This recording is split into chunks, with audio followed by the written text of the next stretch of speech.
दोस्तों, आज हम कजरिया सेरेमिक्स का स्टॉक रिव्यू करेंगे।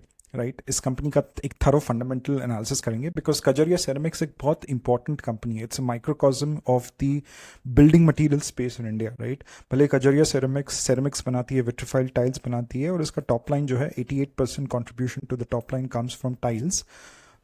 But this company has other products as well in its catalog, जैसे bathware, sanitary ware, adhesives, plywoods, ये सारे product mix है उसका. And studying this company or understanding this company will help us understand what is happening in the building material space, which is going through one of the toughest times. And obviously, Kajaria Ceramics is also going through one of its toughest times. करीबन 45% से इसका stock price गिरा है पिछले 6 महीनों में. Right, तो इस कंपनी को समझना बहुत इंपॉर्टेंट है बिकॉज देन वील अंडरस्टैंड कि लार्जर स्पेस में क्या हो रहा है और when things will become better और when things can become better over a period of time. Right, so in this video we are going to answer these 4 questions that you see on the screen.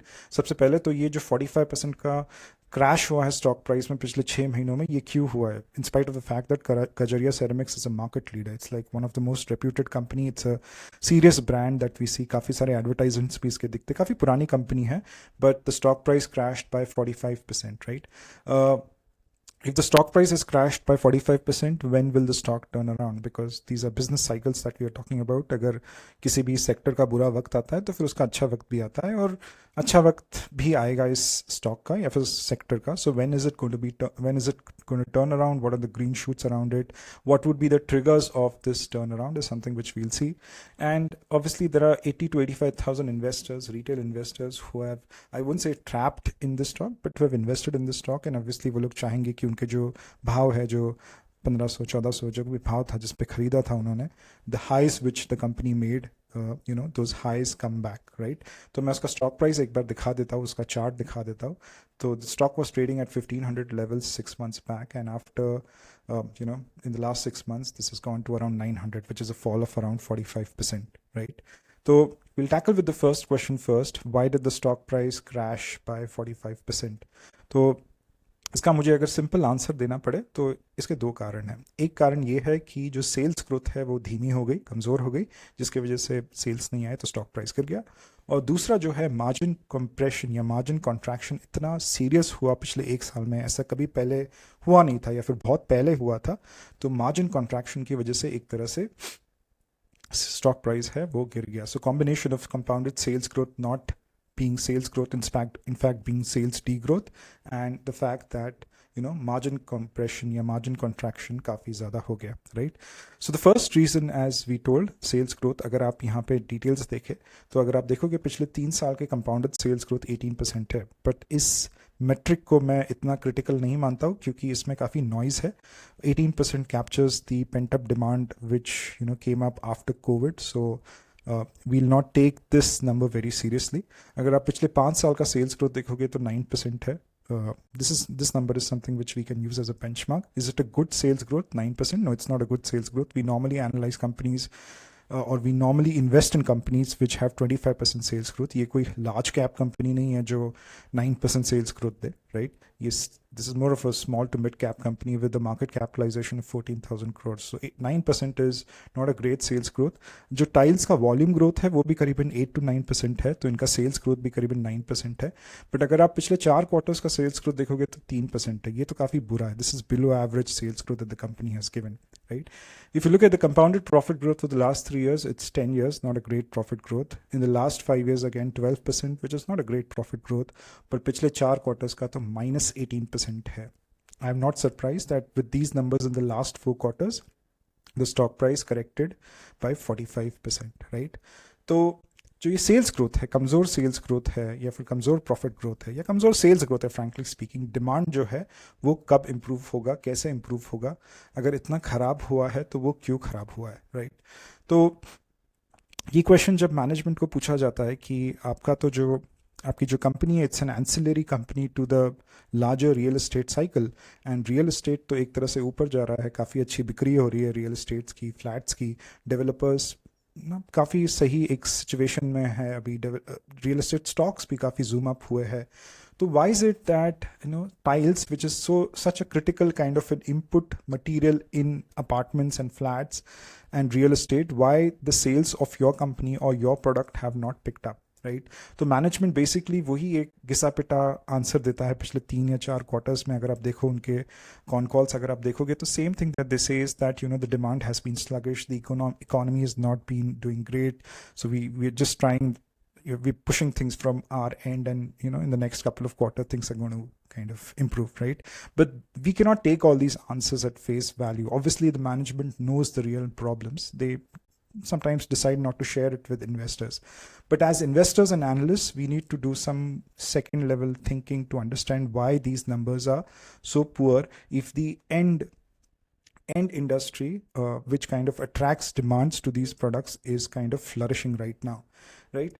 तो एक चीज़ अगर ये हमारा तर्क है, ये फिर हमारा रीजनिंग है कि see Kajaria is a retail player, it's not a B2B और एन इंस्टीट्यूशनल प्लेयर, राइट. एक रिटेल प्लेयर जो है वो अपने प्रोडक्ट्स जो है वो रिटेल इंडिविजुअल्स को बेचता है, मेरे जैसे लोगों को, IHBs बोलेंगे आप, इंडिविजुअल हाउस बिल्डर्स, राइट, उनको बेचता है. ये बिल्डर्स को नहीं बेचता है. भले 30% of the sales right now are happening to the builders, to the institutions which they are working with. Institutional sales है, builders को बेच रहे हैं, projects में बेच रहे हैं.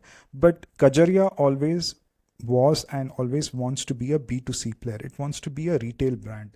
अगर marketing और advertising पे इतना खर्च किया है, IPL को sponsor किया है, the simple thing is that it wants to create a lot of brand recall in the minds of its customers so that it can sell its product to the end customers, right?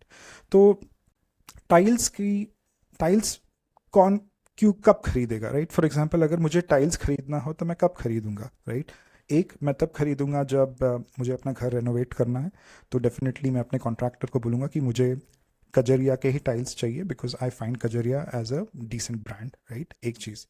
दूसरी चीज़, अगर मैं खुद का अपना let's say एक plot लेके bungalow बांधना चाह रहा हूँ, मेरे पास कुछ ज़मीन है, मैं उस पर एक प्लॉट लेके बंगलो बांध रहा हूँ, या फिर लेट्स से मेरे प्लॉट में 1 मंजिली 2 मंजिली ऑलरेडी फ्लोर्स है, मुझे एक थर्ड काइंड ऑफ ऐड करना है, तब जाके मैं एक तरह से टाइल्स खरीदूंगा. तभी मैं अपने कॉन्ट्रैक्टर को बोलूँगा कि मुझे कजरिया के टाइल्स चाहिए, राइट.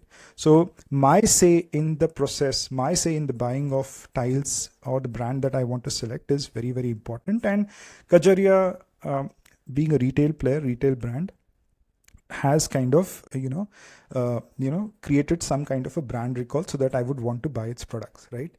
But जो retail households है, right, इंडिया में पिछले 2 से 3 सालों में the balance sheets of the retail households have been under a lot of stress. तो एक RBI की रिपोर्ट आई थी जिसमें क्लियर कट मेंशन किया गया था the net savings that have happened in households in the last 2 to 3 years after COVID have been really really bad. लोगों ने बहुत सारा डेट लिया है, there is a lot of debt burden which is on the household balance sheets, and बहुत सारी चीज़ें EMI पे खरीदी जा रही है. तो इवन 10 अगर कंज्यूमर ड्यूरेबल्स खरीदे जा रहे हैं जैसे फ्रिज, वॉशिंग मशीन, ACs, उसमें से 6 जो है वो EMIs पे खरीदे जा रहे हैं. तो RBI ने कहा पिछले साल कि जो हाउस होल्ड्स है वो काफ़ी स्ट्रेस है, काफ़ी बर्डन है उनके बैलेंस शीट्स में, और जो छोटे बैंक्स है जो अनसिक्योर्ड लेंडिंग करते हैं उनको ये रुका देना चाहिए, नहीं तो बहुत सारे NPAs आएंगे. बड़े बैंक्स को नहीं, क्योंकि बड़े बैंक्स प्रिडोमिनेटली होलसेल लेंडिंग करते हैं. छोटे बैंक्स को RBI ने एक तरह से ताकीद दे दी थी कि आपको जो अनसिक्योर्ड लेंडिंग करते हो जो हाउस होल्ड्स को, वो आपको थोड़ा कम कर देना चाहिए था, राइट. तो ये जो प्रेशर था हाउस होल्ड्स के ऊपर वो एक तरह से धीरे धीरे कम हुआ है पिछले 1 महीने में, जब बजट में जो टैक्स स्लैब्स को एक तरह से माफ़ किया गया है, या फिर टैक्स स्लैब्स 12 लाख पे ला दिए गए. तो वो एक budget was a big push, a big stimulus. और दूसरा जो है, जो RBI ने अपना रेट कट्स किए हैं, राइट, उसके वजह से बहुत सारे लोगों को सहूलत मिलेगी, ताकि अगर मैं कंज्यूमर ड्यूरेबल EMI पे ले रहा हूँ तो मैं अपना घर का कंस्ट्रक्शन भी EMI पे करता हूँ ना, मेरे हाथ में ज़्यादा पैसा रहेगा अभी, राइट. लोन रेट्स जो है वो कम रहेंगे, राइट. तो पिछले 1 महीने में जो स्टिमुलस प्रोवाइड किया गया था गवर्नमेंट ने और सेंट्रल बैंक ने, ये एक बहुत इंपॉर्टेंट स्टिमुलस था. एंड ये काफ़ी उन्होंने मद्देनज़र रखते हुए ये स्टिमुलस प्रोवाइड किया, बिकॉज काफ़ी सारे रिपोर्ट्स आए थे RBI से पिछले 1 साल में कि the household balance sheets are under a lot of pressure because of the debt burden which they have taken after COVID, right? तो ये एक कारण भी है इस कंपनी के पुअर सेल्स ग्रोथ का, और मैंने यहाँ पे 2 ट्रिगर्स भी बता दिए जिसकी वजह से ये सेल्स ग्रोथ जो है वो इम्प्रूव होगा over a period of time, right.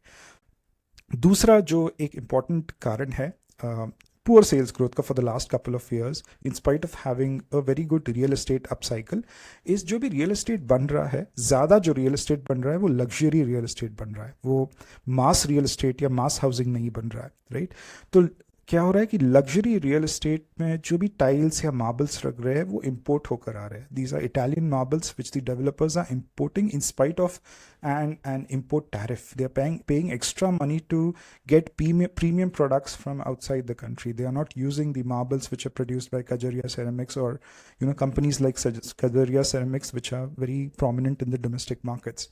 तो ये imported stuff लेके आ रहा है, imported stuff बोल रहा हूँ, imported tiles या imported marbles लोग लेके आ रहे हैं, developers लेके आ रहे हैं because their client base is a very premium client base. DLF अगर 40-45 crores के घर बेच रहा है तो वो imported माल ही लगाएगा, एक तरह से प्रीमियम माल ही लगाएगा, right? So again, people are expecting after the budget the mass housing market would pick up, and if the mass housing market would pick up, then Kajaria Ceramics could be a beneficiary over here. But I don't think so this is a great opportunity, क्योंकि अगर मैं एक builder हूँ, right?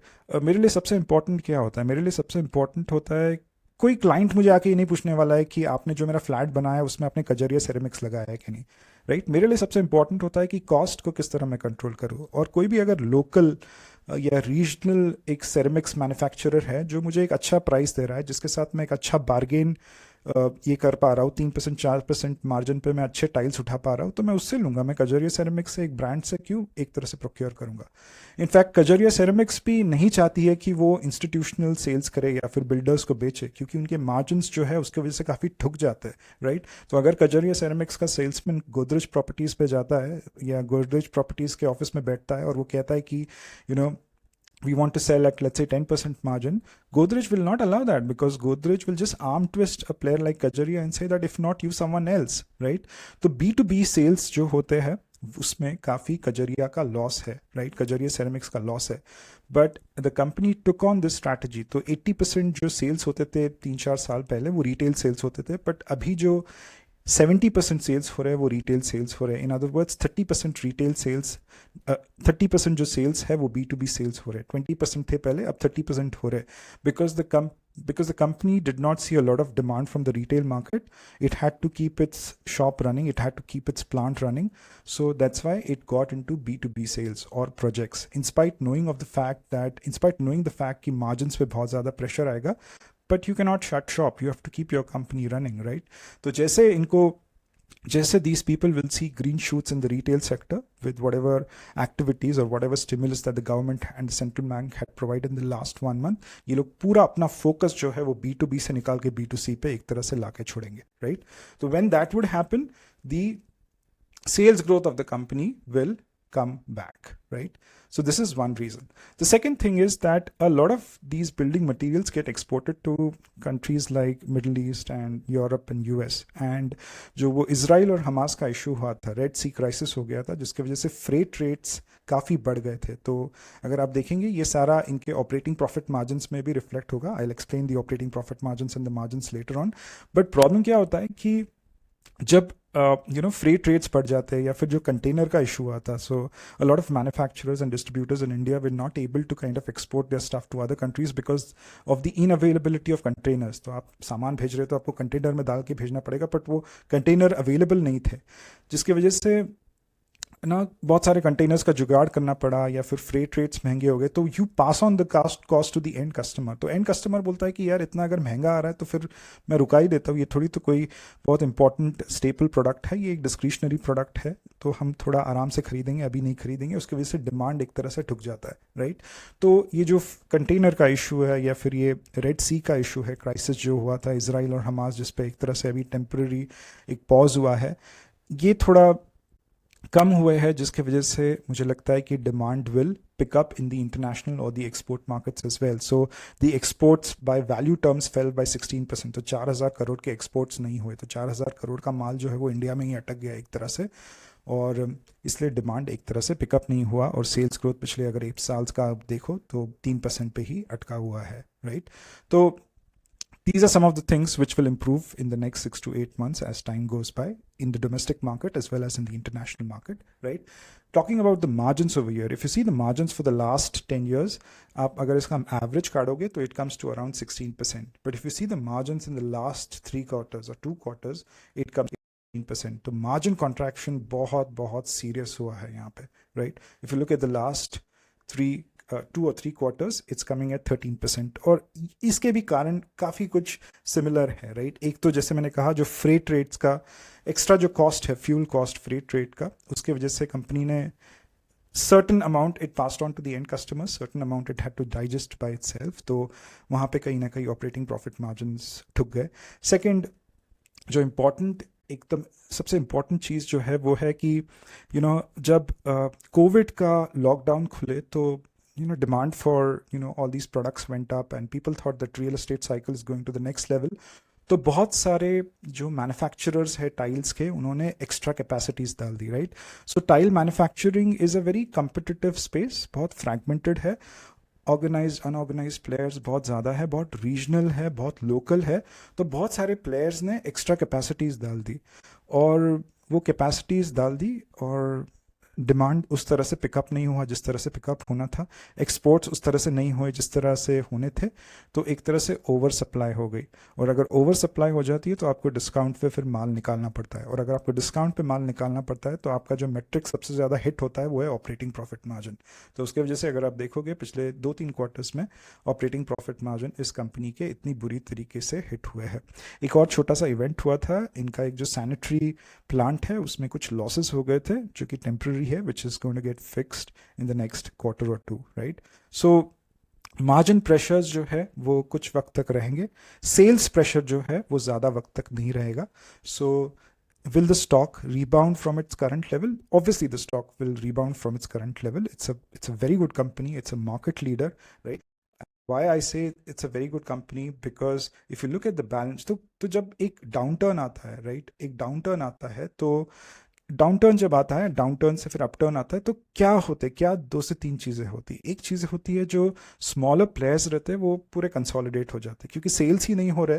तो smaller players how would they keep themselves afloat? So there is a lot of consolidation that happens when a sector goes into downturn. तो छोटे मोटे players होते हैं वो एक तरह से निकल जाते हैं मार्केट से, राइट?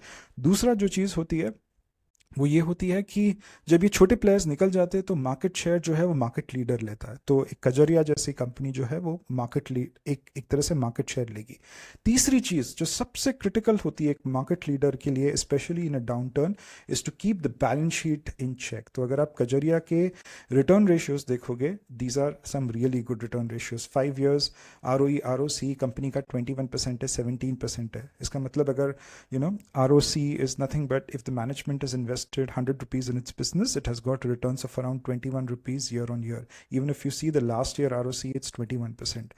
ROE is 17%, right? एक कोई इंडिविजुअल इन्वेस्टर ने अगर स्टॉक में इन्वेस्ट किया है, कंपनी में इन्वेस्ट किया है, 100 रुपये लगाए हैं तो उसको 17 रुपये का प्रॉफिट हुआ है लास्ट 5 सालों में, साल दर साल, right? So these 2 metrics are long term metrics, but even if you look at the last 1 year details, the numbers are pretty healthy, 21%, 17%.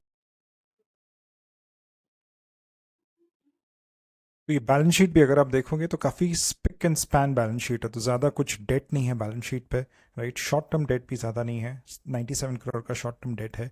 Cash accruals या फिर इंटरनल कैश इक्विवेलेंस बहुत ज़्यादा है, 445 करोड़ के कैश इक्विवेलेंस है, राइट?